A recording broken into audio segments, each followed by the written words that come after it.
Pickaxe. Michael Johnson, Hello. have you got fleas? I'm itching. I can't stop. They're everywhere. This boy got fleas. Don't out him like that. Dettol Stop bar. bullying him. Bullied. Flea boy. Stinky boy, stinky boy. Flea Mikey boy. smells like It's wee. the cats that are stinky, not me. I'm actually in this. This is the spare room, and just to my left is 4 black bin bags filled with materials and cat bedding and stuff that needs to be washed on a very high temperature. Filled with burn it. fleas. Yeah, 4 burn bags it. of fleas. They're not even tied shut. They're just sat next to me. So if I start itching profusely during the podcast, I've been invaded. Oh no. But yeah, How flea- much, Mikey? How much to put the bin bag on your head and just have a good old shake around? And how much money? That's How for much? free, Ben. Free? all the Michael, time. we've He's spoken been about doing it. this. You need, That's how you he need got to the raise your fleas. prices. They're all dead now. I sprayed every bag with the harshest chemicals I could find. So if they're still in there, they deserve to feast on me. Yeah, that was a nice sunny weekend spent in the house, hoovering, moving everything outside and trying to... These cats own the house. They scream whenever a door's closed. Even if they don't want to come in the room, they just don't like not having the option to go in the room. And so trying to keep them out of a room while you're spraying deadly chemicals around to get rid of the bloody pest they brought in, that's brutal. But anyway, they're lovely. I love cats. That's how cats do, man. That's what they be like. Yeah. Scream, man. Don't pay rent. Bring in fleas. Awful. How are you two doing? Bastards. Hopefully less itchy. Yeah, all right, thanks. Yeah. Not Yeah. itchy at all, in fact. So Maybe yeah, no, me now neither, talking about all actually. this itching talk, maybe you will. But oh god, I'm starting to itch now. I think that's just because the word itch is being floated God. around. yeah, that It's one of does those happen, things where doesn't it? you don't realize how nice it is to not be itchy until you're itching. You take it for granted, don't you? Yeah, Scratching my face now a little bit. It's got developing. Just because you can, not because you need to. Yeah, that's right. Yeah. Just enjoying it. The luxury of optional scratching. Peter, have you got sketches yet? What's going on that Not got front? How's sketches. your foot? My feet are like completely better, except for just like one particular tiny toe joint. Like all my arch is Okay. fine. When I like bend and put weight on the front of my like all my toes when I'm going upstairs, fine. But just when I wake up in the mornings, my big toe is a bit like stiff. It feels like it needs to crack, but I can't crack it, and then it just sort of wakes up and feels better. So I mean, I probably should get it looked at. Probably should go to a podiatrist or a doctor and say, why is that happening now? But I haven't been doing because it's so much better than it was. I just kind of feel like I'm fine, even though I'm actually not. Because if I'd just woken gonna up live feeling with- like this 3 months ago, I'd have been like, what the hell have I done to my toe? It really hurts. But I'm a lot better. This is the dangerous situation where you're just going to accept a mild amount of pain for the rest of your life. That's what happens as you because- get older, yeah. Yeah, because, compared to how it was, it's fine. You just start collecting these little ailments. Yeah. We'll see. I do some big toe exercises, give it a good flex, and you might be on the road to recovery. Yeah. You've had an interesting side effect from your comfy shoes, though, haven't you? At work. Yes, I have. So I now wear the most sensible shoes I have, which happen to be a pair of running shoes, but they're very, they have a lot of support naturally already, and then they've also got some like insoles in them as well, which are, they're sensible shoes, but I generate huge amounts of static electricity now, like an unbelievable amount. I don't know how that works, whether it's because they have a thick sole, like I can't discharge. I'm not earthed, I'm not earthed into the ground.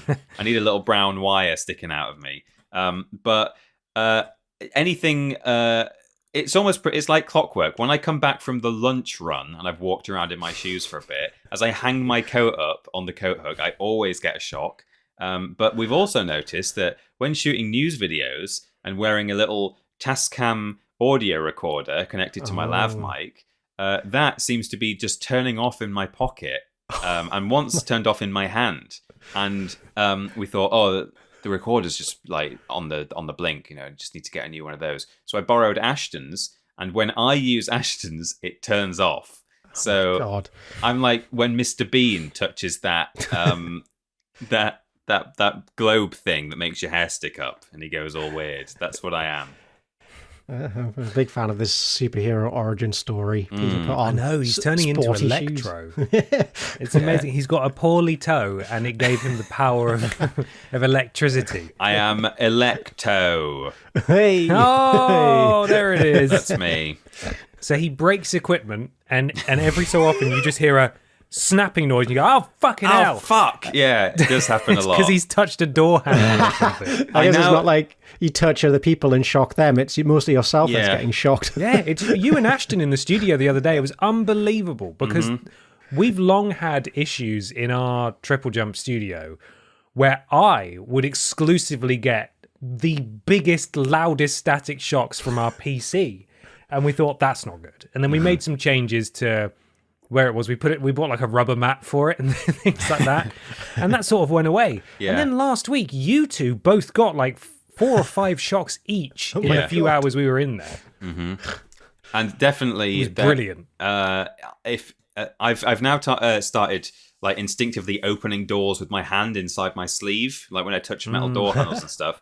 And yesterday, as I left the room, it shocked me through the fabric of my jumper.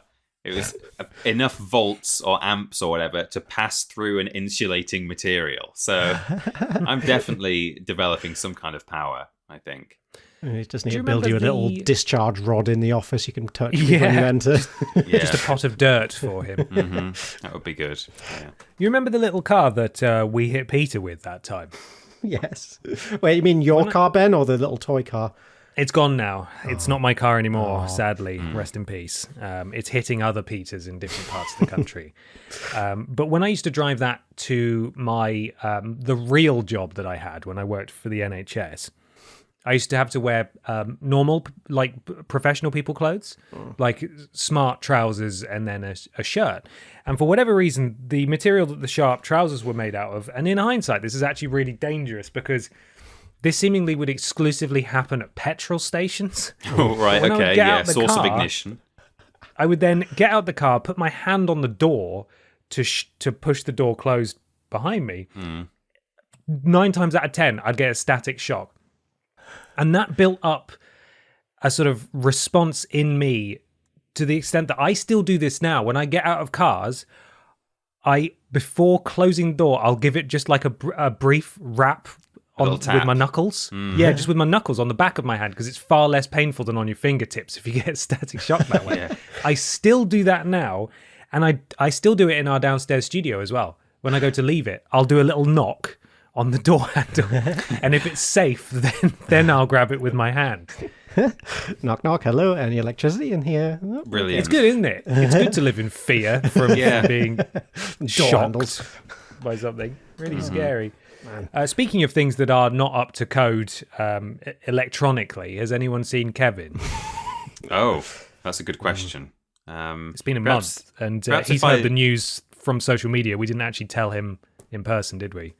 No, no, that's ending right. At the end of the year, so Yeah. he might be a bit cross. I don't Maybe think if we have to I- tell him. If I touch something in the right way, he might sort of arrive in a great thunderbolt or something. Maybe find something metal. Let's see. I'll touch the radiator. Here we go. Yeah. Oh,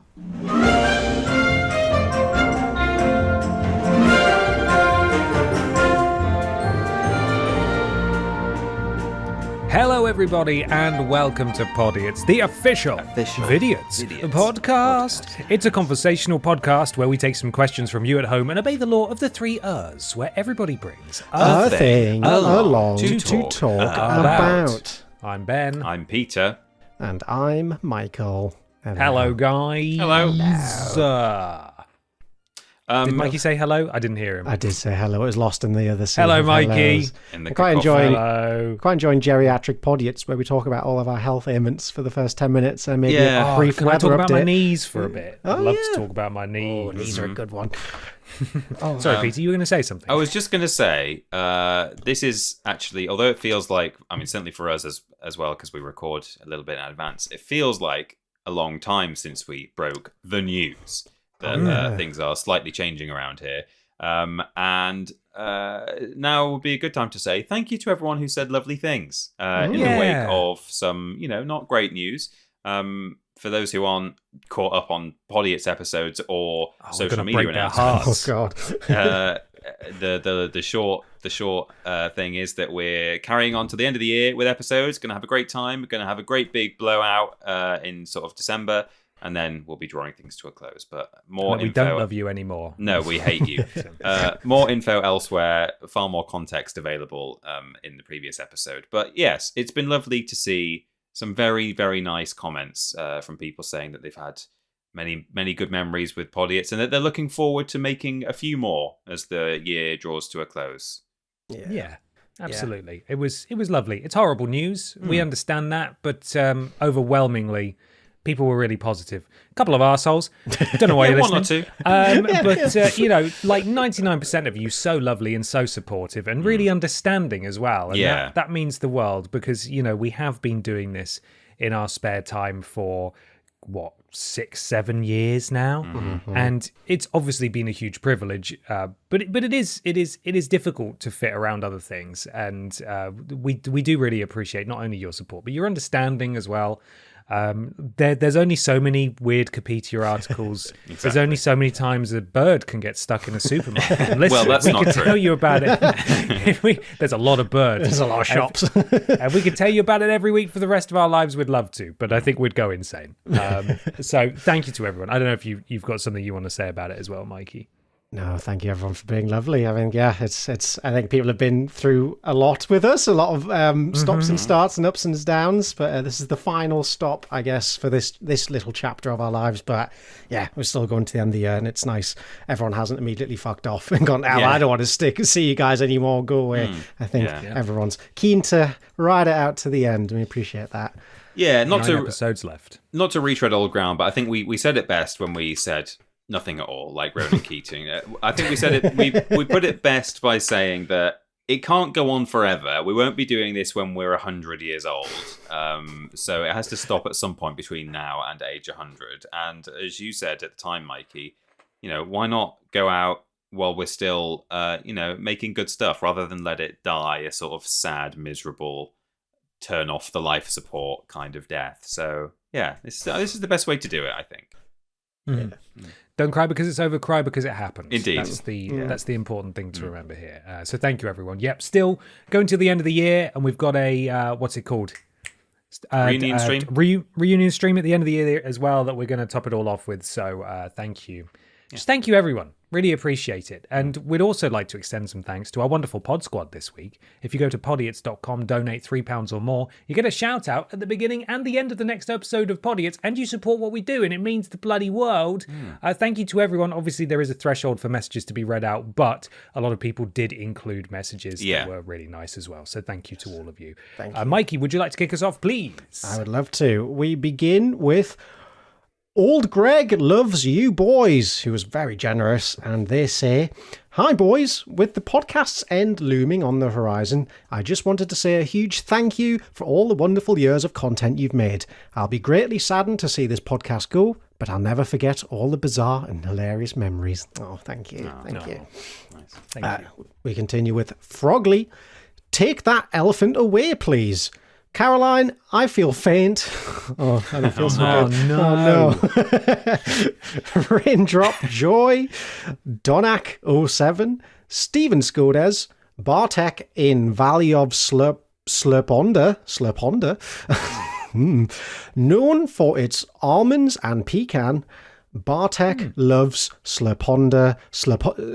Bartek loves Slurpondi's nuts. There we go. Got that. There it is. That's what it was building to. Yeah, very good. A triple whammy. Thank you. We've also got Lord Brotovic, but kind of sad. Thank you very much. Thumbs up for Wed Weber. Sketcher, I barely know her. Jules Face, Nuzzle Me Nads for Easter. I told my friends. Thank you for telling your friends. Thank you. Mr. Macca, Kermit the Pog, extra 40 weeks worth of Podiots, and Caroline, where is the hard drive?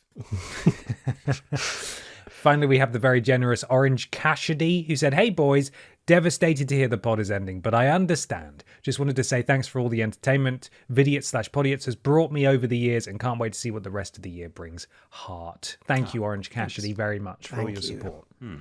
The Far Wall is also a donator. Mikey and Ashton podcast, please. You do that, Mikey? Yeah, Ashton, let's go. Hey, I can see that working. That's a golden combination. 90 minutes of screaming. Thank you also to Stinged on Bum Deliver Punts. Not ready for you to go just yet. Eating a meal. A succulent cyber fart. Oh no, the cyber fart. Fresh nip is manic.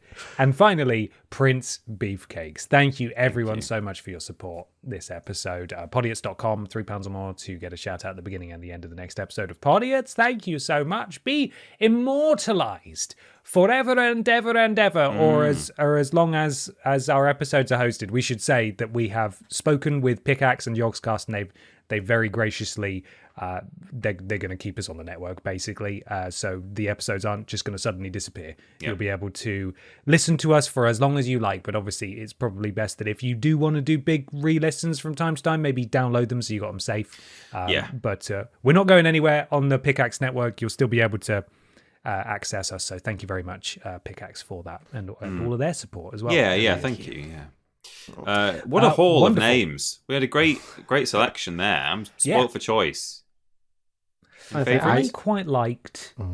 I'm just trying to find it. I think it might have been one that Peter read. It was Nuzzle Me Nads for Easter. That's a good one. I was taken by surprise with Sketcher I Barely Know Her. I think that's funny.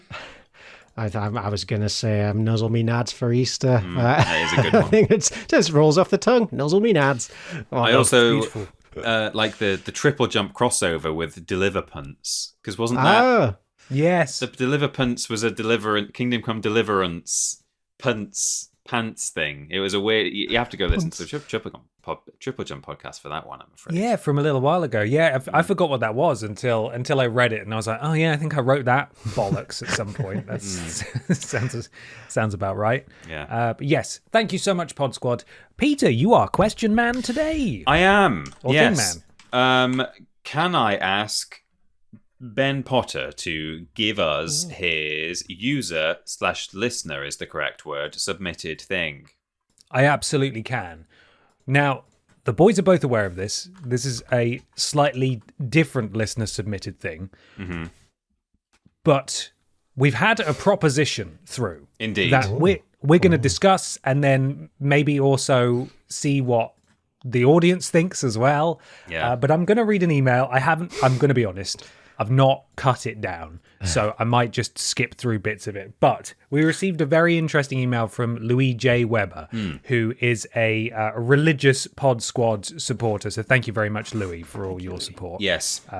And presumably Freddie Weber as well. The Webers. Thank you, the Webers. I'm not sure what the arrangement is, whether they're both paying or separate, or I don't know what it is, but they're both loyal fans.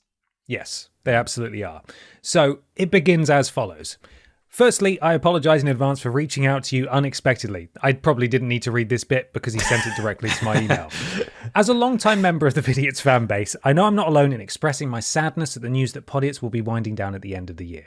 As somebody who has had the podcast on repeat for the last several years, the nonsense and conversations between the three of you has become the soundtrack to my housework, sleepless nights, and more. I've listened to each episode more than I can count, and even my partner knows some Vidiots lore and deep cuts purely through overhearing the same episodes via me over the years. Brilliant.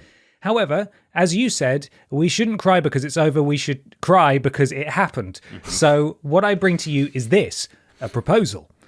I want to get / will be getting a Vidiots / Podiots tattoo. Wow. But here's the request. I want the three of you to decide what it is. Now, please don't worry about the fact that this is a big commitment or something that's on my body forever, as I already have plenty of tattoos. And with Vidiots and Podiots being such an important part of my life for the last 7 or so years, I've already made my mind up that come December, I will be getting a tattoo in honor of you and the boys. in terms of the request, I'd ask that you and the boys have a think about how you want the channel and podcast to be remembered, and perhaps some of your personal highlights. As the piece will be maybe the size of a palm, realistic portraits of the three of you isn't going to work. Other than that, go wild. Whatever you guys can imagine, we'll get it done. The podcast artwork of the three of you, a Rules Boss hat, a Jeff, a pair of shreddies, and an onion all together with a yellow background? Or maybe just tell your friends, Vidiots. There's no wrong answer, there's no idea too silly, and if this is something you want to present/discuss with the boys on the podcast, you're more than welcome to. It continues. Thank you very much, Louis. I did go back and forth with him and confirmed that he was okay with me reading that email, and that he was absolutely sure that this is something he wants to maim his beautiful body with. Well, but he's up for it. If you remember back in the actual Vidiots year, 2018, we had, I think, two different people got Vidiots related tattoos. I definitely remember there being a Rules Boss hat. Yeah. The other one may have also been a Rules Boss hat, or it may have been something else, but there's been, for sure, at least one Vidiots tattoo out there. It's a Rules Boss hat, and I think there was another as well. So you're joining a prestigious group here. Yeah. Yeah. And I believe it was Steph, the very talented tattoo artist who did my half sleeve, was a Vidiots viewer / Podiots listener at the time, and was the one who designed that sort of, what's it called, flash sheet of tattoos. Oh, yeah. Designs, which is what someone ended up getting. That's right. Which is a bit taboo in the tattoo world to just take someone else's design and go somewhere else. But I think it's, we're honoured. We're honoured to be represented in that way. Yeah. So, what do you boys think? Mikey, I'd like to know what you think of this. Oh, man. There's so, I don't know. Do you go silly? Do you go, in your face? Or do you go really subtle where even, looking at it, you wouldn't really guess it's a Vidiots thing? Because I've debated this as well in the past. I got a few ideas. I think, a little meat face might be quite fun. Yeah, that was my first thought. A little meat face. What is that? Is that a mole? Whatever the tattoo ends being, I would like it to end up being a tramp stamp. If we a meat face tramp stamp. Oh God.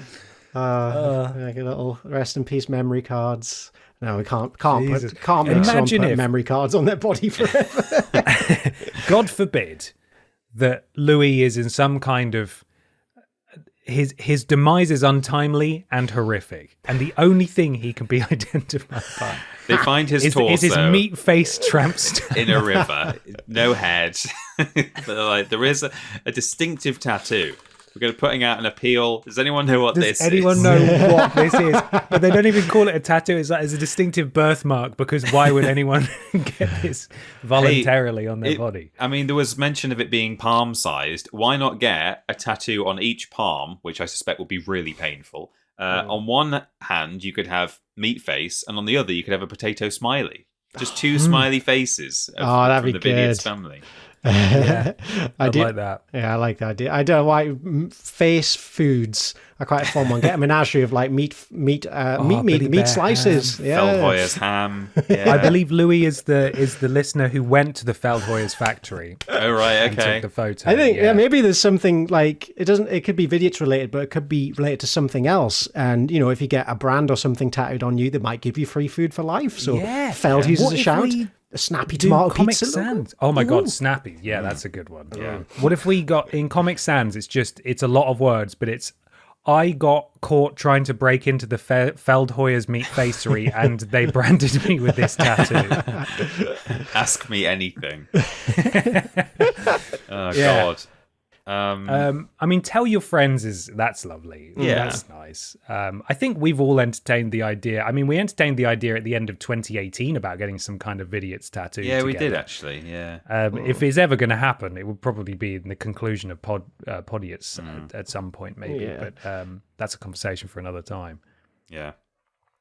What if we get him to do? I think it'd be quite funny if he gets a tattoo that's the Vidiots logo, and then underneath it is it looks like a screenshot from YouTube, of the subscriber count, but it's a million subs. Yeah.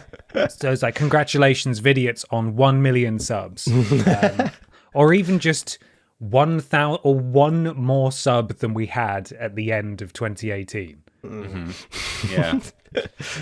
I think it might be nice, much in the same way that we used to get special cakes made for each other.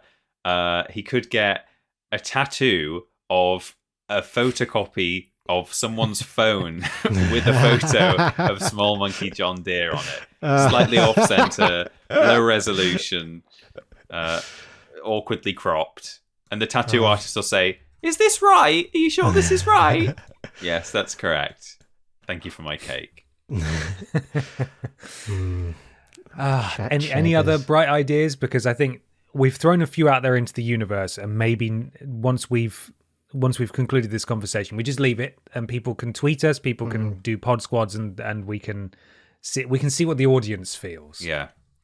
I mean, I must admit, when you forwarded that email to us and I was reading it, before I even got to the bit where he suggested the same thing, I did think that maybe it might be a fun thing to have sort of a little trio of symbols that kind of represents our regular Podiots contributions. So maybe an onion / not the onion logo, maybe some kind of weird Wikipedia, whether it's a specific one like Jeff the Mongoose or kind of a broken Wikipedia logo or something, and then a Mikey farting pants or something, or one of his weird characters from history that he's brought along, or a tournament, whatever your favorite tournament winner is. It could be an onion in a pair of pants. With the Wikipedia logo as a head. Yeah, sounds great. Yeah. I will keep this in the back of my mind. I want to. Yeah, I don't know. Do we have a deadline for this? Is it going to be a slow rolling thought process? He says end of the year. Okay. I did tell him we'd discuss it on the podcast, and it might take a couple of episodes to go back and forth about what we ultimately decide. So I think we've got time. Yeah. Okay. Yeah. And hey, if anyone else wants to get in on the trend, maybe you could maybe Podiots across the globe could all get a matching tattoo, or whatever you choose for your own Podiots dedication. Needless to say, there is not actually any pressure to go and brand yourself with ink in memory of Podiots, but you might want to, maybe. The alternative is that we just make him get Dave Benson Phillips' face tattooed on his body forever. Dave Benson Phillips' phone number on a tattoo would be pretty good. I've got his address. Do you want his address? Yeah, put that on there. He will be forever not left out of it. He will always be on your body. Yeah. Bet Louis' girlfriend would love that. Yeah, you could get a full body tattoo from head to toe of a Smarties Meltdown exosuit. And then whenever you get hit by anything, you can just say, "Oh no, my exosuit's been hit." Perfect. That's it. So let us know, I suppose, what you think of our ideas, and we'll circle back to it next month, and maybe make a decision, maybe do another round of consultation. Yeah. See what what the audience suggestions are. Yeah, sounds good. And that is my listener submitted thing. Ooh, wonderful. That's not your listener. Well, I mean, it was submitted by a listener, but that was your. Was that not your real thing? No, that was my listener submitted. Oh, I thing. see. I have a regular thing. I understand. Ready so to go it is later. listener submitted, right? So it is technically yes. Yeah, no, you're right. But now it is time for Mikey to do his own thing. Hello. I'm revisiting an old theme from maybe not that long ago, maybe in the last year. But you remember I told a story about a guy who kept breaking into Buckingham Palace. Yes. Yeah. Well, I found another oddity from history, old history, who also had an affinity for breaking into the Queen's house. But this time, it's a small boy rather than an adult. Ooh. And, it's quite an interesting story. Turns out they did things a little bit differently back then. And also, people invading homes were also weirder. I don't know. Yeah, it's just, so that's the whole thing. Just picture a small boy doing all this. It makes it very, very weird. And then also what they do to him at the end. Anyway, enough vague spoilers. It's fine. It's fine. It's fine. I think of all the things that could have happened to him at the end, Mikey? You'll have to Tell us find now. out. Tell us the ending first. He got blasted off to Mars. I fucking knew it. Yeah, Moon Boy. This is the story. Moon Boy, you get blasted off. You going in the palace again? If you love Elon Musk so much, why don't you just go and live there? Yeah. Well, this is the tale of Edward Jones, better known as the Boy Jones. The boy, Jones. The boy. The tabloids needed a name for him. Why do we call him the Boy? So he became infamous for repeatedly sneaking into Buckingham Palace between 1838 and 1841. In his first break-in, at the tender age of 12, it was accomplished by squeezing through a hole near the principal entrance while disguised as a chimney sweep. I don't know if he's necessarily disguised as a chimney sweep, but I think that's just how children looked back then, right? Yeah, they were all chimney sweeps, weren't they? Yeah. That's what the jobs the kids have, eh? But however, his adventure into the palace was cut short when a porter spotted him, leading to a chase that ended with his arrest. And when the police searched him, they discovered an assortment of stolen goods, naughty, but most notably was a pair of Queen Victoria's underwear, which he stuffed down his trousers. Did he use those to slingshot himself to Mars? Well, hey! So I mean, going into the palace, stealing something, pretty ballsy. Stealing a pair of underpants from the Queen, holy moly! Mate, you could have stolen anything and probably been rich for the rest of your life. Actually, no, I guess Queen Panties maybe could fetch a pretty penny. Please don't call them Queen Panties. Say. Don't do that. Yeah. Got He definitely stinky would have. Queen Panties. He could have got rich off that for sure. Yeah. Well, I guess maybe he wouldn't because he got caught. But yeah. But anyway, that was his first attempt. So going straight for the pants. What next? Oh wait, no. Before his next incursion, he went to trial, where Jones was defended by a lawyer who treated this whole affair as a joke, and the jury agreed, acquitting him on the grounds that he is just an overly curious boy rather than a hardened criminal. Given this leniency, Jones took it as an open invitation to return back to the palace, of course. I'm just so curious about pants. I want to know more. Yeah, I would like more of those. I would give me. They took my last pair of Queen pants. Go get a new one. God. So yeah, he was caught, reprimanded, mostly just laughed at, and got like, you're just a kid. Just stop messing about, and go on, continue your life. And after that, 2 years later, in 1840, he scaled the palace wall just days after Queen Victoria gave birth to her first child. Why? Get away. This time, he roamed the halls undetected, hiding behind pillars and furniture whenever anyone approached. He went full Metal Gear Solid on it. Holy God. Yeah. He reportedly spent an entire day in the palace. I think this is the best thing he stole. In that time, he was helping himself to soup. Oh no, not soup! Royal soup. In addition to this, he also spent time lounging on the throne. Fair enough. I think I'd do that as well. Cool. God, you absolutely would if you had access to it. Big sit on the throne in my Queen panties.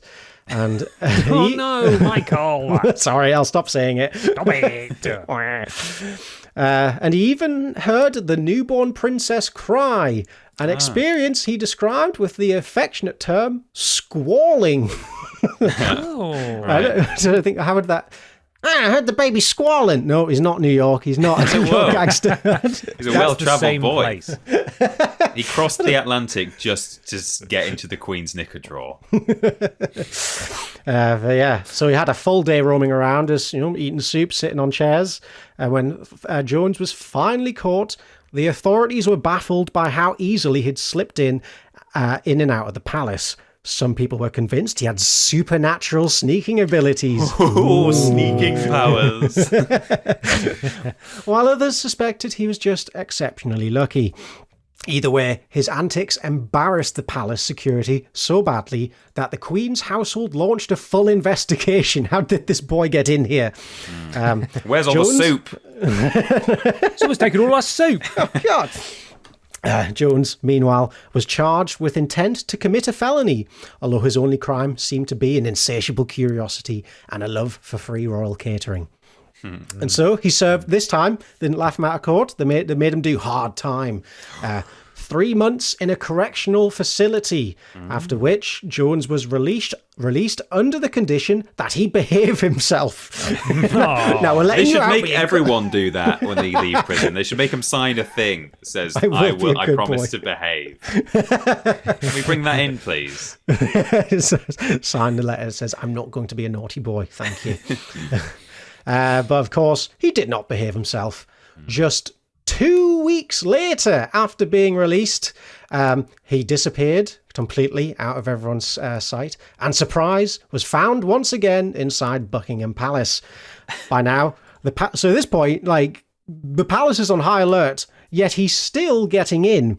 They put on extra guards, making sure that his inevitable capture was inevitable. But yeah, so I guess he was in there for a little bit, was caught, and when questioned, he casually admitted that he had entered the same way as before. So Wow. So he just squeezed through. That's great. Also, I love that he's going back to the same place every time. He genuinely is curious about the palace. Like, he's not like, oh, then on the third occasion he was caught breaking into the British Museum or whatever. Like, no, I go back for a third time to the palace. Yeah. They do good soup.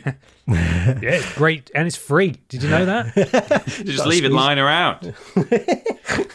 And yeah, so he said he could enter again whenever he so pleased, which feels a little bit threatening. Don't say that in court, mate. Just say, I'm sorry, I won't do it again. But this time he was caught mid-snack, enjoying stolen cold meat and potatoes in the royal larder. Brilliant. So at this point, I think it very justifiably so caused a nationwide security panic. People feared for the Queen's safety, although she herself was reportedly unbothered by the whole thing. Her Majesty's main concern was likely why her underwear kept going missing. Authorities, however, were desperate to put an end to his palace-hopping ways. Jones's own father, exhausted by his son's antics, claimed he was not of sound mind. Oh. That boy ain't right. He keeps coming home with panties. In the end, the government took drastic action. Jones was sentenced to another 3 months in a correctional facility. But the kicker here is, after he served his time, he was, and this is in quotes, encouraged to join the Navy. Oh. That'll fix him. Yeah, get him out of England on the seas. Can't break into Palace from there, can you? Yeah, he went and he was forcibly made to join the Navy. And despite being stationed at sea, Jones was still known as Boy Jones and was rumoured to have attempted another escape, this time from the naval service. Just can't keep the boy pinned down. But even in exile, he couldn't shake his reputation. Newspapers followed his every move with exaggerated reports about him trying to sneak back into England. Meanwhile, Queen Victoria, probably hoping to never hear his name again, strengthened palace security, including additional sentries and better locks. Eventually, he faded into relative obscurity, becoming an alcoholic and later a town crier in Perth, Australia. Oh, so, wow. He got exiled to the faraway land where all the other naughty men went in those times, which is... Well... Woo! Yeah, I thought that's what you were going to say. Before you said encouraged to join the Navy, I thought you were going to say he had to serve 3 months in prison and was then just criminally transported, as they used to call it. You are sentenced to transportation.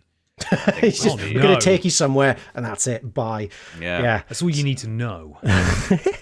So yeah, I think maybe he did have a few months at sea when they docked in Australia, just like, get off, lad, and then quickly sped away before he could realise what was going on. But yeah, even in his later years, his knack for dramatic exits remained. He died on Boxing Day in 1893 after drunkenly falling off a bridge and landing on his head. Ooh, ow, mate. Oh, no. His grave remained unmarked until 2005, when a plaque was finally placed in his honour, though it incorrectly stated he had broken into Windsor Castle instead of Buckingham Palace. Come on, right. Oh, he right. didn't even get honoured properly. The plaque is wrong. Oh no.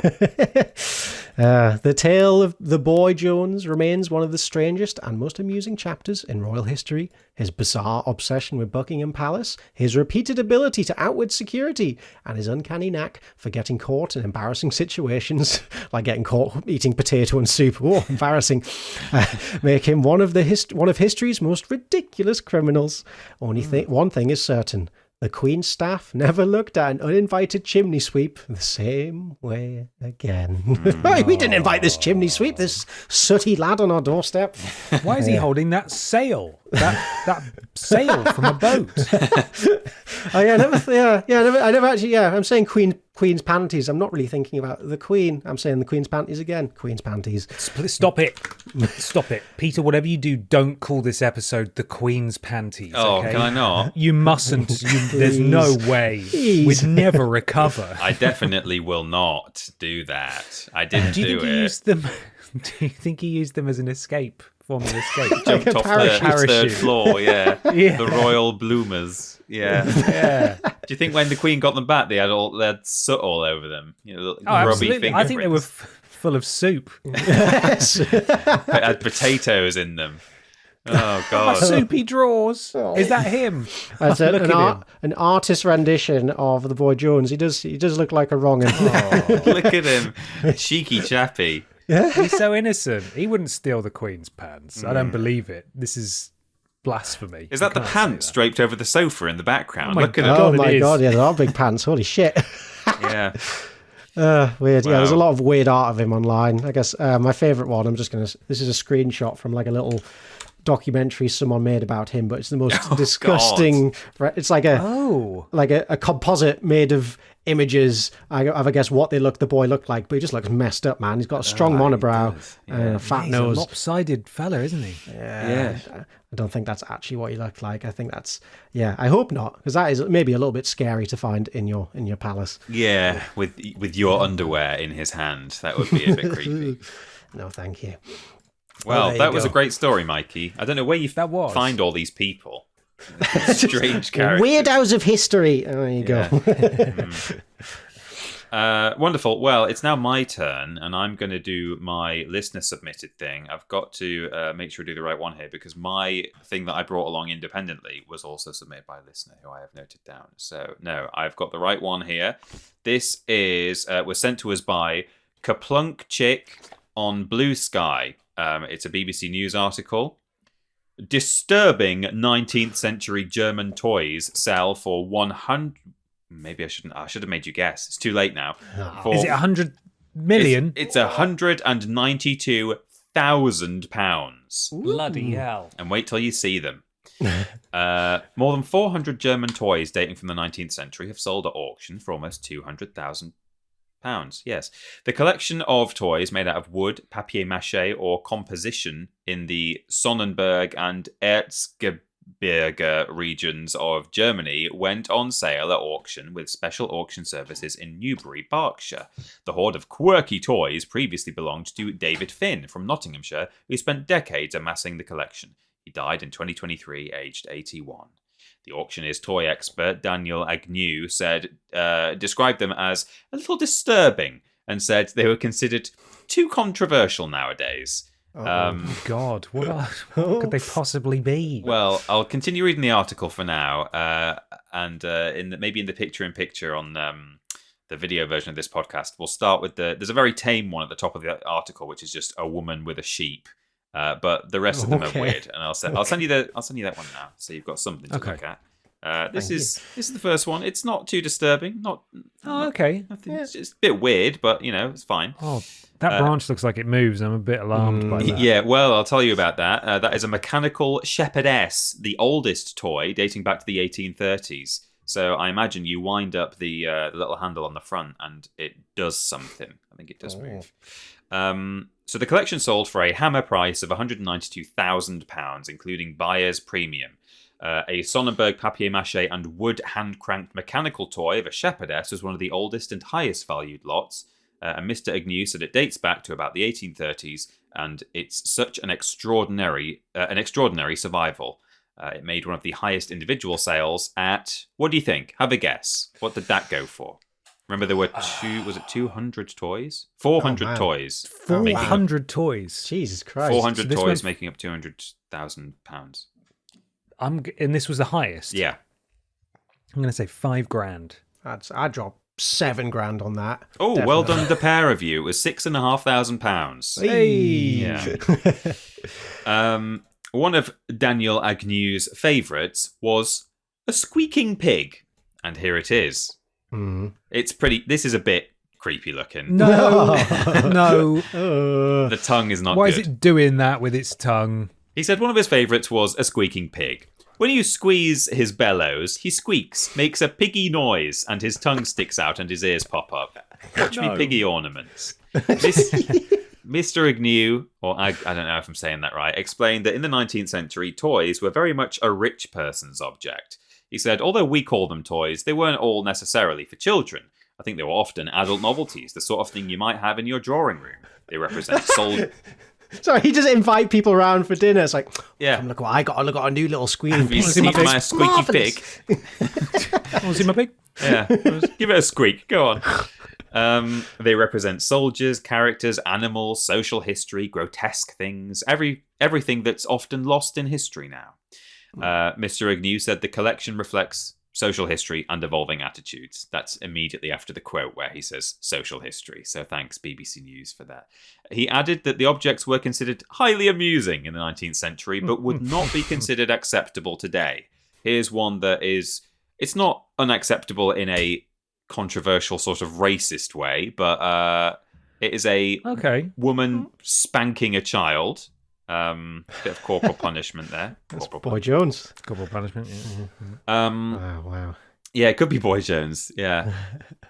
And then then the article just ends. So there's one more picture of a sort of a collection of them, and again, nothing too sort of disturbing or worrying here. So I have to imagine that amongst the 400 toys, there were probably all sorts of horrendous racial stereotypes, and one of like a man punching his wife or something, and certainly, which have not featured on the BBC write-up of this story. But the squeaky pig is pretty creepy, and there is one that is the headline image, and this, I think, is why partly it was submitted to Podiots. Oh, God. Can you explain for those just listening in audio form what we're looking at? We're looking at the first historically documented example of the 50p game. We are. Play with your family. It's a kind of a Ebenezer Scrooge looking man with like a sleeping cap on, bent down. It looks like a door wedge, actually, looking at the base of it. He's got his trousers below his butt cheeks, and inserted between his bottom is a gold coin, which I'm not sure if that's part of the toy or if that can be inserted, if that's like a real coin. But, that's where the fun comes bring from. Your own coin. Wow. It comes with a coin that you can put in and take out as many times as you want. Mm-hmm. Try it with a 50p. Try it with a shilling. Whatever you like. I do kind of want that. How is that not the one that's sold for the most? Fuck the I tree. know. I want the bum one. I'd pay big money for the bum one. So there we go. That is a surprisingly Podiots related weird news story that's happened this week. Amazing. So thanks for sending that in. That was great. Thank you. So now, Ben, it's your turn, and it's time for your actual thing. Yes. So first, I need to know which of you. You know what, Michael Johnson. Mm-hmm. How do you feel about Ronald McDonald? Bit scary, but you know what? He makes good burgers, so he's all right. Okay. How do you feel about Shrek? Yeah. Very down with Shrek. Okay, Peter. How do you feel about Shrek? Yeah, I'm not as into Shrek as everyone else, but I'm happy with him. I'm glad he exists. Okay, and how do you feel about Ronald? Bit Scary, yeah, a bit scary. But I'm fascinated by the lore of the McUniverse. Okay. Are you willing to confront your fear of Ronald today? Oh. Yeah, if Shrek's going to be there along the way in some form. Okay. Yeah. Then, congratulations. You have both been cast in a play. Oh. Michael no. Johnson, you will be performing the role of Shrek this evening. Okay, fantastic. And Peter Austin, you will be performing the role of Ronald McDonald. I'm loving it. I regret to inform both of you that this is a Shrek x Ronald McDonald fanfic. Oh, God. Oh, no. By Sonic Wag, and this is from Wattpad.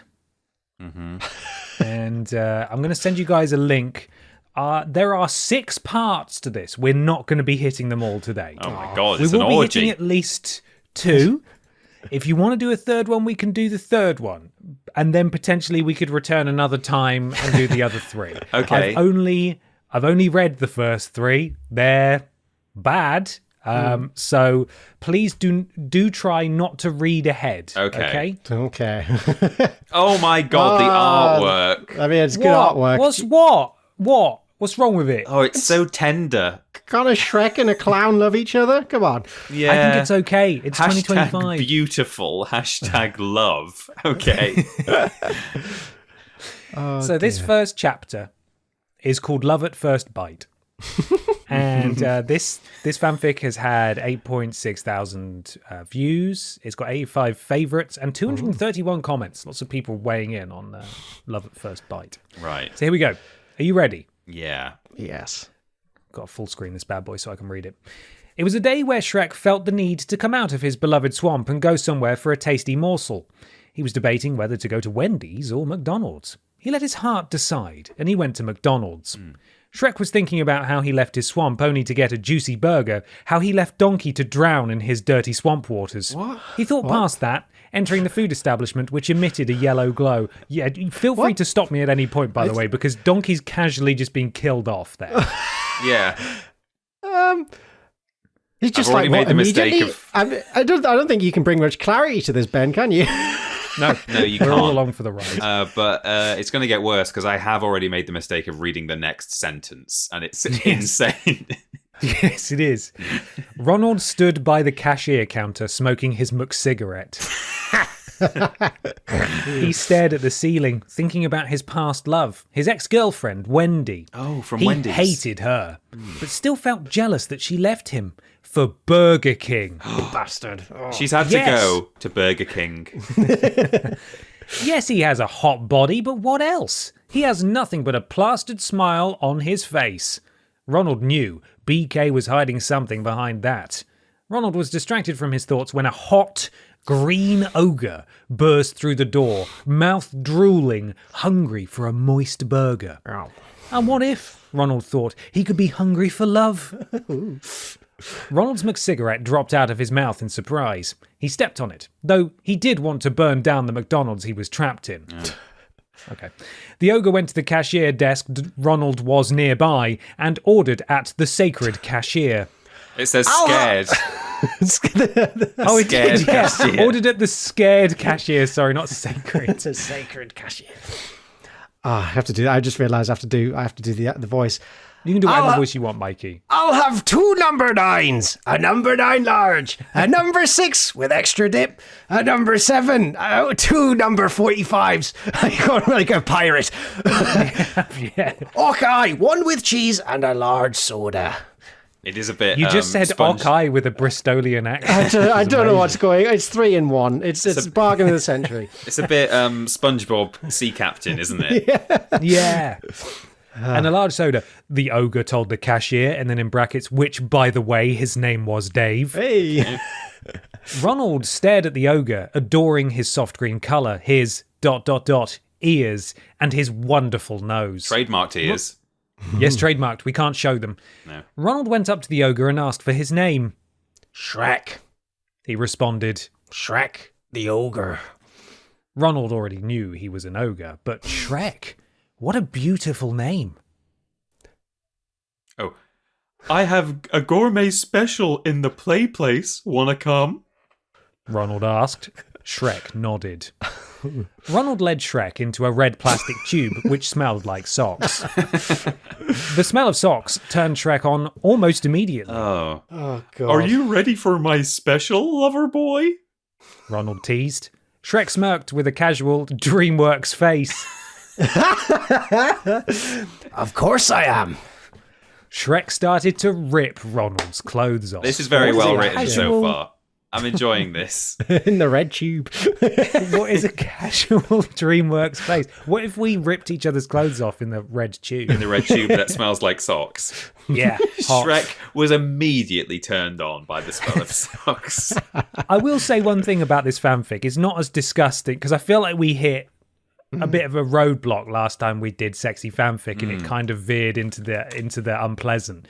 This doesn't really detail any of it, as is evidenced by the next sentence.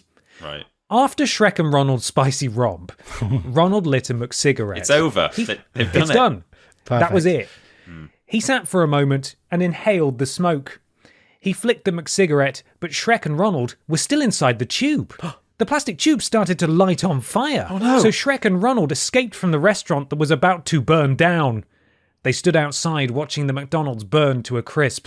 Poor Dave the cashier. He was strapped to the cash register and couldn't escape his untimely fate. Strapped to it? What? God. Dave died that day. Ronald and Shrek started to make out with much passion, much love. They staggered into a bush and made out for 4 more hours. That's a long time to make out. That's so long. And that's the end of part 1. Yeah, good. Yeah, I'd say, as far as fanfic goes, it's good. It leaves it to the imagination, which is a good thing, I think. It sounds more like an ad for McCigarettes than anything else. I want a really want McCigarette now. Would you guys like part 2? Yeah. Yeah, go on. Okay, here we go. This one's called Meeting the Parents. Oh. Oh, I really feel author Sonic Wags Pain here. We've got half the view count now for the second in the series. No. This is how it goes online. Yeah. You put out the first episode, everyone's really keen, and then no one watches the second one, and it's tough. Meeting the Parents. Shrek and Ronald have been dating for 2 months. They were sitting in Shrek's lounge, Ronald smoking his McCigarette, Shrek thinking about how he needs to fetch Donkey's decaying body from the bottom of his swamp. What? Yeah, Mate. we're still doing that. Then, Shrek thought about the fact that... Ronald needs to meet Shrek's parents. Shrek perked up and stared into Ronald's dreamy eyes. Ronald, Shrek whispered. I've been thinking. Ronald admired Shrek's features before speaking. About what? Ronald replied. We've been dating. I can't do Scottish. What is Scottish? That was pretty good. I think that was going somewhere. I'll keep it Can't sexy. be Scottish either, it's fine. Yeah. We've been dating for a while, and I feel that you need to meet my parents. Ronald was mortified. Parents.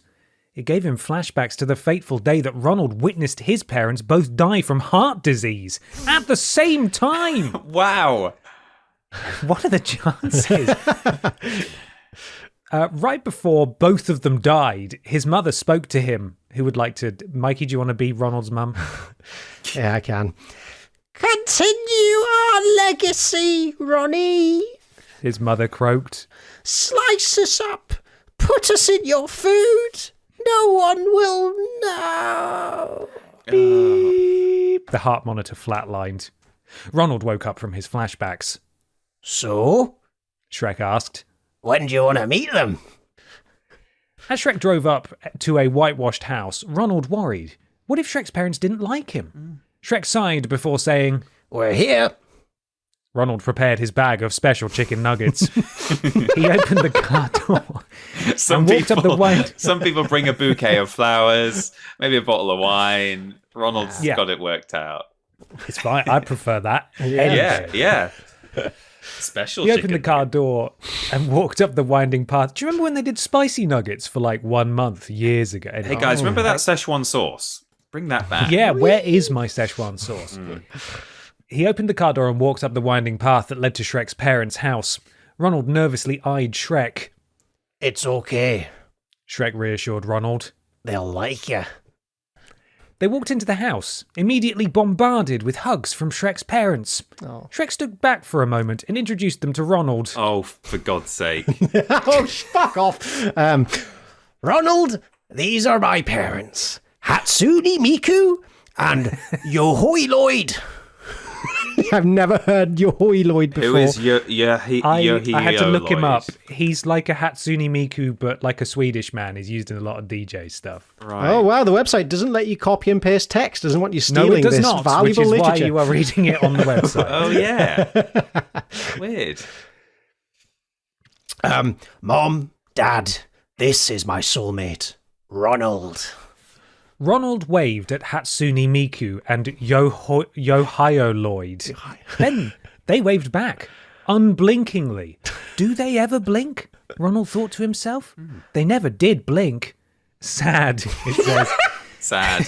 It's very Sad. One of my favourite They're joys in life missing is a out good on blink. blinking. One of life's great pleasures. Miku and Yohio Lloyd looked Ronald up and down.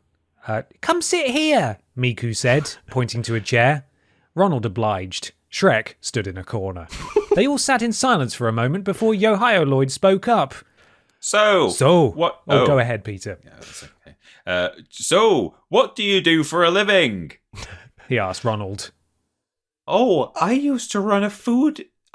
I used to run a food industry. Miku nodded. We grow cabbages. Miku leaned into Ronald, looking over at Shrek. Don't tell Shrek, she whispered, but we also work for the mafia. Whoa. There's twists in here. Yeah. Miku leaned back in her seat. She eyed up Ronald's bag of nuggets that he was holding. What are those? Miku said, pointing to the bag. Oh, Ronald said. these are my gifts to you guys. Ronald handed the two the bag. Miku and Yohio Lloyd, it's got to be pronounced differently to that, reached into the bag and each grabbed a nugget, taking a bite out of them. Wait, Yohio Lloyd said. are these not vegan? Shrek gasped. Ronald gulped nervously. Ronald inched over to Shrek and whispered into his ear. You never told me they were vegan. Shrek wiped his palms on his shirt. I never knew either. He whispered back. He whispered, said Dumbledore I calmly. never knew either. Ronald reached into his back pocket. Shrek nodded. Is this me? I didn't think we had to resort to this, but it's the only way. Ronald pulled his McPistol out of his pocket and cocked it. Shrek and Ronald pulled out of the driveway. Oh, we Not didn't much see sex in what this happened. episode. Oh, come on. A cut. Oh, God. The time jump. Shrek sniffed. Ronald sighed. Oh. I'm sorry we had to kill your parents. I think this is Wait, Ronald. it should be. That's Yeah, you. it's deceptively written. I'm sorry we had to kill your parents. Shrek looked at Ronald. It was the right thing to do. Shrek said, his voice barely cracking. It was the right thing to do. There you go. And here we go. Get ready. Shrek pulled into a park and got out of the car. Come on. He said to Ronald. sorry. Oh, no, Shrek. Come on. He said to Ronald. Let's take a walk. Ronald got out of the car and lit another McCigarette. Obviously, yeah. They walked for a bit before getting to a grassy hill where they sat down. Ronald Wait. looked at Shrek. Shrek looked at Ronald, tears in his eyes. They made out for 10 hours rolling around the grassy hill. Oh, God. 10 hours. I thought for a 10 minute hours. when you said, wait for it, wait to see what happens now, and they went onto a grassy knoll. I thought Yeah. they were about to be And then they assassinated JFK. Yeah. Then they made out for 10 hours. And that's God. the end. That's the end of this one. Again, great storytelling. Very little sexuality. Right at the end, the last sentence, literally, that's it. Yeah, a 10-hour makeout session. Yeah, absolutely. Now, there are 4 more chapters. I hope you've enjoyed that glimpse into the Sonic X Ronald McDonald fanfic world. Mm-hmm. Happy to return at some point in the future if people would like to find out what happens next. Yeah, don't look I will ahead. I will need to read the rest of it to make sure it's okay. Yeah. And it doesn't veer into dangerous territory. But there we are. That was my thing. I'm sorry. Thank you. Too late now. It's no good apologising at this point. And I've scarred everyone, haven't I? Cry because it happened, yeah. Thank you, Ben, for that. Thank you, Ben. It's now time for Michael Johnson to give us his listener-submitted thing. Yes, indeedy. And in front of me, I have an article submitted by Greg Miller at GregMill2290 on Twitter. And this is from the AP News under the Oddities section. Ooh. Oh. How peculiar. And the headline reads, Colombian police catch a man smuggling packets of cocaine under his toupee. Ooh. Good hiding spot. Yeah, good hiding spot. What will they think of next? Bogota, Colombia. Colombian police apprehended a 40-year-old man attempting to smuggle several bags of cocaine concealed beneath a meticulously attached toupee. Police said the suspect was detained at Cartagena's airport on Cartagena's airport on Monday as he prepared to board a flight to Amsterdam. A scanner revealed the hidden cargo. 220 grams of cocaine packaged in small bags, strategically placed under what authorities described as a narco wig. No, not a narco wig. If only he'd taken his normal person wig, they wouldn't have found it. Damn it. It's a giveaway. Yeah, you don't go to the airport wearing your criminal wig. Come on. There's a very unsettling picture of the toupee being removed with the little bags glued underneath. Oh, dear. Police estimate the street value of the drugs at approximately €10,000 in European markets. Very fair. A police video released on Monday captioned the moment an officer wearing blue gloves carefully removed the suspect's wig with scissors, revealing approximately a dozen packets of cocaine. Further police statements confirmed the suspect's prior criminal record, which included 2 previous drug trafficking convictions. Naughty. Organised crime groups are exploiting young people, falsely suggesting that they can easily bypass our security measures, said Cartagena Police Commander Jen Gelva Yesid Pena. However, this case demonstrates that it's not true. Peter, you put another picture in there. My God, that thing was filled. Stuffed. Yeah, they led with the wrong picture there. That's a much better picture, which is hidden behind their slideshow. But look at that. Classic crazy. narc wig. Yeah, big narc like energy. That's a good inch of padding on it. Maybe, I guess you see someone walk through the airport with a very long head. Marge Simpson turns up.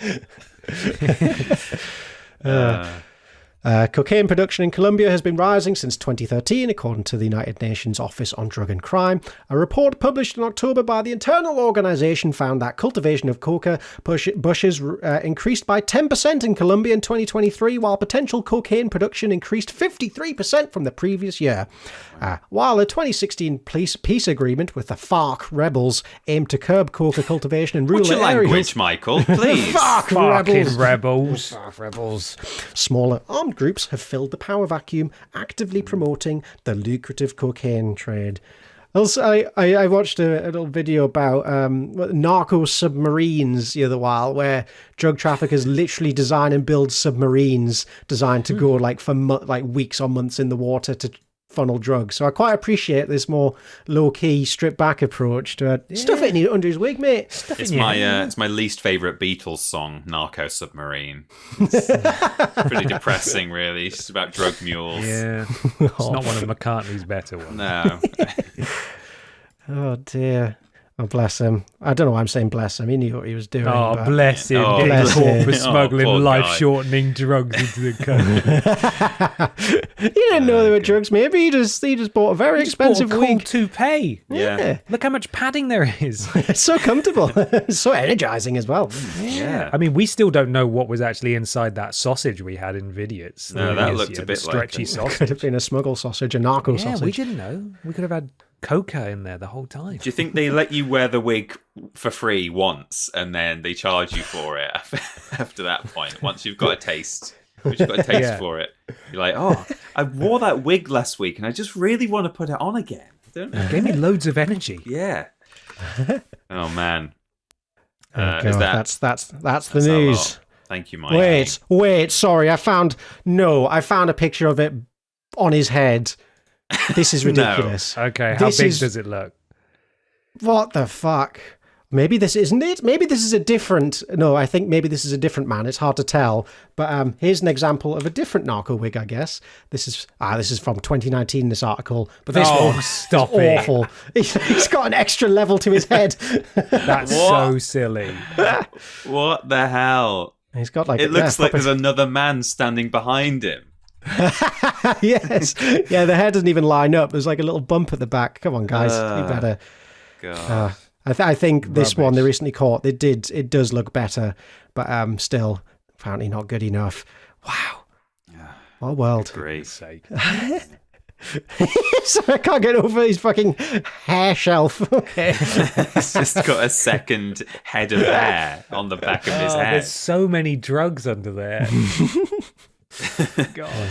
Wonderful. Well, thank you, Mikey, and thank you, listener, for sending that in. Greg, was it? Miller. I think. Greg Miller. Thank you.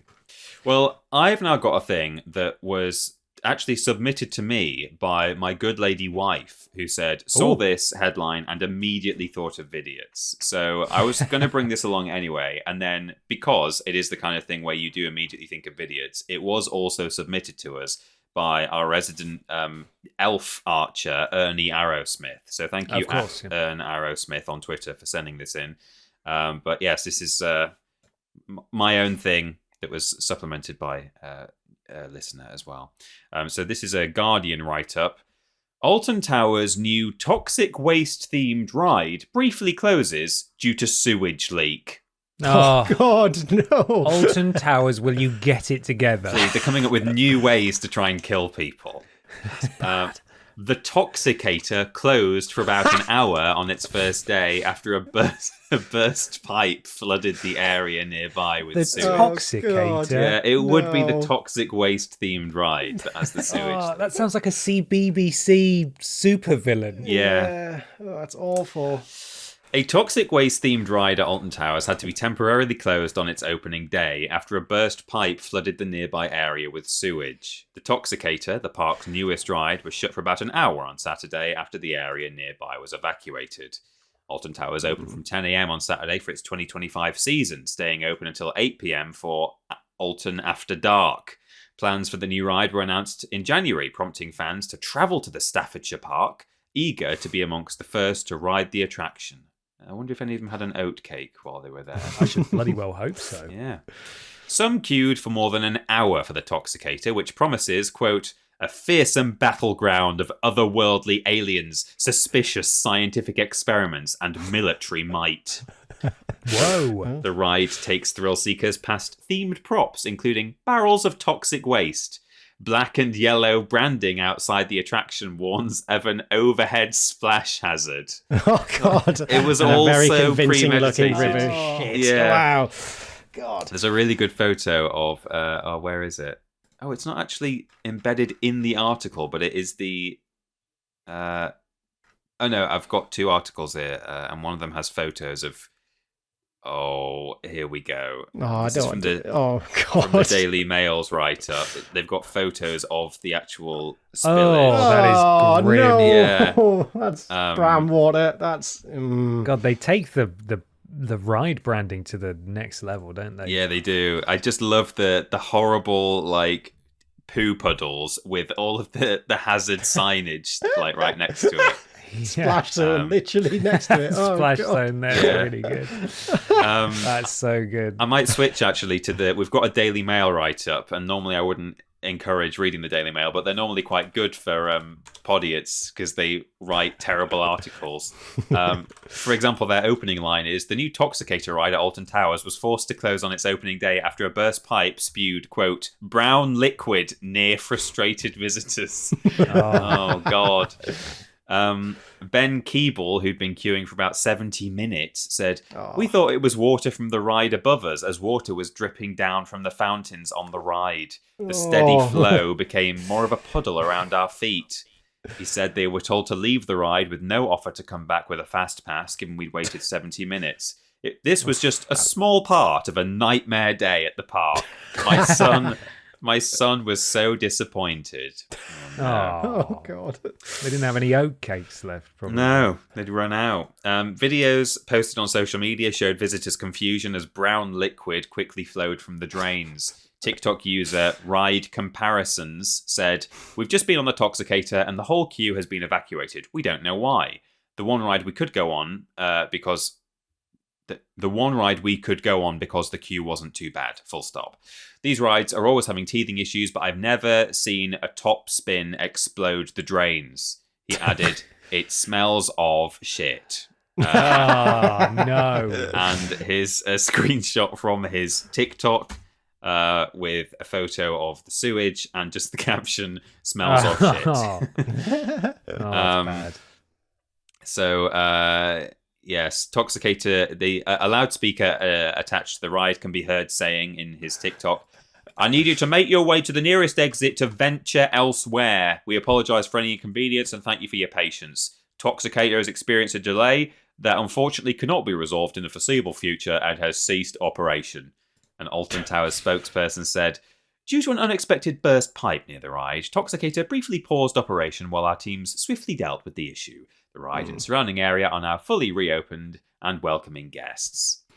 That smell's gotta linger, though. Surely that's leave it for a day or something, let it air out.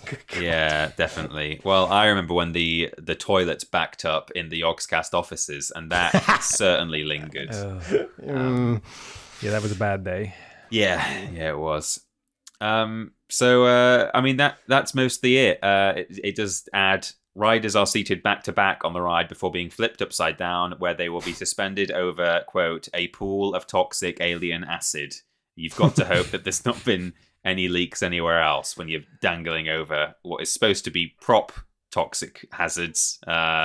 It could potentially be the real thing. So good. Yeah. Very good.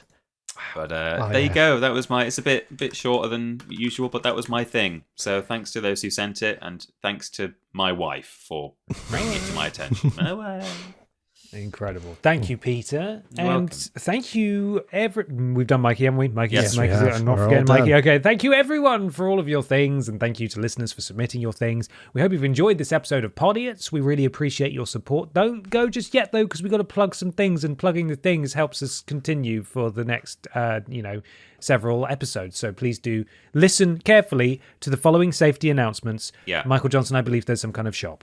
You're done tooting. If you head over to vidiotsofficial.com and click on the lovely enticing little shop button, you will be greeted with a veritable bounty of mugs, shirts, hoodies, hats, and more. Go check it out. There's a good little collection of stuff on there now. Some oldies, some newies, but they're all goodies. So go check it out.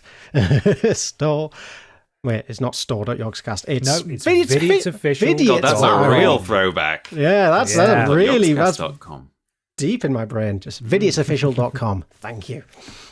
We are on Instagram and TikTok at vidiots.official and YouTube, Twitter, Facebook, and Blue Sky at Vidiots Official. Our Discord is vidiotsofficial.com/Discord. Thank you, Tommy and Fleckers, for modding us over there. We appreciate you both very much. Twitch.tv/Vidiots Official. We stream there occasionally. That's where the reunion stream will be happening at the end of this year. Podiots.com is where you need to go to support us directly. If you donate £3 or more, you'll get a shout out at the beginning and the end of the next episode of Podiots. You join Pod Squad. Thank you so much again to this episode's Pod Squad, which is as follows. Michael Johnson. The generous old Greg loves you boys. Frogly, take that elephant away, please. Caroline, I feel faint. Raindrop Joy, Donak07, Steven Stodes, Stephen Skodes, Bartek in Valley of Slurponda, known for its almonds and pecan. Bartek loves Slurponda on Slurpondi's nuts. There we go. So it's a big mix of letters. Slurpondi's nuts. There we go. It is. Thank you, We've Bartek. also got Lord Brotovich, but kinda sad. Thumbs up Fwed Weber. Sketcher, I barely know her. Jules Face. Nuzzle Menads for Easter. I told my friends. Mr. Macker. Kermit the Pog. Extra 40 weeks worth of Podiots. And Caroline, where actually just says, Caroline, where is hard drive? There's no the. Where is hard drive? And finally, we have the very generous Orange Cassidy, The Far Wall, Mikey and Ashton podcast, please. Stinged on bum, deliver punts. Not ready for you to go just yet. Eating a meal, a succulent cyber fart. Fresh nip is manic. And finally, Prince Beefcakes. Thank you very much, everybody, for your support. We appreciate you. Thanks so much. Podiots.com, £3 to get a shout out at the beginning and the end of the next episode of Podiots and Join Pod Squad. Thank you. What came out 7 years ago on Vidiots this month, Peter? You feel old yet? We had the Bus That Couldn't Slow Down challenge, which was a lot of fun. Skyrim Zoo debuted, episode 1, at the start of March. We had some silly lists, such as 5 video game characters who are total assholes off camera. We announced our Patreon, apparently. Podiots episode 1, Hi Evelyn, debuted on the 6th of March 2018. So, wow. Hey, happy birthday, Podiots, once again. 7. We had, of course, some worst games ever, such as the classic Little Britain, the video game. We did our Pokemon Prove It as well, where we messed around with eggs, and that was a very smelly shoot, I seem to remember. Yes. There was, of course, some post some tat. London Racer, worst games ever, happened as well. And we also trolled each other in Playlink's Frantics. Do you remember that? I do. Yeah. It's one of the weaker Playlink games. Yeah. But, we did it. We trolled each other. Yeah. I remember that. We made a video and because we wanted to play it anyway.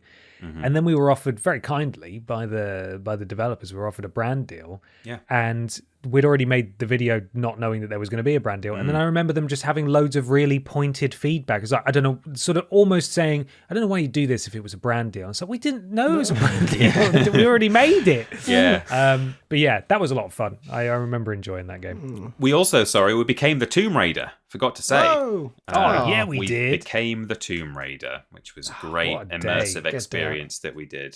Yeah. Really fun. Love that one. Still, my favourite memory of that one is them making us redo our intro 4 times and eventually just giving up and just go, yeah, fine. We were perfect the first time. I don't know why they needed to. Anyway, we were just talking over each other. Regardless, Hello. Mikey, where are you on the internet, please? At Parrot Boy on Blue Sky and Instagram. Them's be the best 2 places to see what I'm up to. Go give them a follow. Go. And Peter, where are we? You can find me at That Peter Austin on Twitter and on Blue Sky and on Instagram as well, but not so much. You can find Ben on Blue Sky at Confused Dude without an underscore. Am I correct? Not allowed underscores on there. Yeah, No, bullshit. Welcome. And you can find us both at Triple Jump, Team Triple Jump on YouTube and Twitch, primarily, where we're doing video gamey stuff and hanging out with Rules Boss, making bad food, playing worst games ever, all of that stuff that you remember from the peak of the Vidiots days. Yes, absolutely. Why don't you leave us a 5-star review on your platform of choice? It helps something to do with Al Gore's rhythms. And God, we'd really appreciate it. Thank you, everyone who's left us a lovely review. All you have to do is do 5 stars and say, it was great. Yeah. This cured my cold. Or something like that. Yeah. Easy. I just wrote them for you. Thank you again to everyone for listening to this episode of Podiots. Is there a final question that we want to ask before we bugger off for the next couple of few weeks? Surely it's... What ideas do you have for the tattoo? Yeah, exactly. Yes. Oh, yes. Yes. I'm very curious to hear what everyone comes up with. There's going to be some gold in there, so it's going to be quite hard to pick a favorite at the end of all this, I think. But yeah, get all your ideas in. I'm very, very curious to hear them. Let us know. Fantastic. Well, thanks so much for listening and supporting us, everybody. We'll see you next month. Bye. Bye-bye. Bye.